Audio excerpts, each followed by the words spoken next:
Баршаңызға сәлем. Бүгін біз күріш пен зығыр дәнінен теріңізді қатайтып, әжімдерді азайтатын маска жасаймыз. Ол үшін ыдысқа біраз қасық күріш, біраз қасық зығыр дәнін салып, үстіне 200 мг су құйып араластырамыз.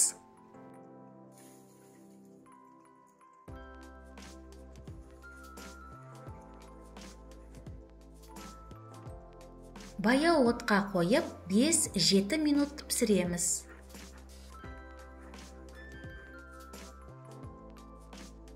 Дайын болған маска негізін суытып аламыз. Дәке көмегімен гельді сығып аламыз. Достар, мені қолдағыңыз келсе, каналға жазылыңыз, лайк басыңыз, видео рецепттермен достарыңызбен бөлсеңіз. Күріш терінің қартаюын бәсеңдетеді, бар әжімдерді кетіреді, және жаңа әжімдердің пайда болуына жол бермейді. Және терінің қаттылығы мен серпімділігін арттырады.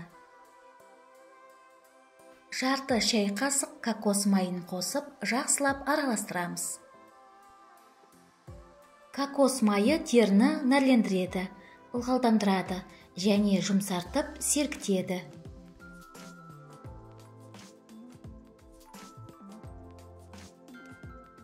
Бес тамшы шай ағашы майын қосып, жақсылап араластырамыз. Шай ағашы майы теріні безеуден тазартады, артық май мен жылтырдан арылтады. Дайын болған масканы шыны ыдысқа құйып, тоңазытқышта 7 күн сақтайсыз. Бұл масканы аптасына 3 рет жасайсыз. Бұл масканы тазартылған терге, қолға, бетке, мойынға жағып 20 минутқа қалдырасыз. Кейін қалған масканы жылы сумен жуасыз. Бұл маска теріңізді жасартып қана қоймай, оны қатайтып, салбыраудың алдын алады. Сізге денсаулық, жастық және сұлулық тілеймін. Келесі кездескенше.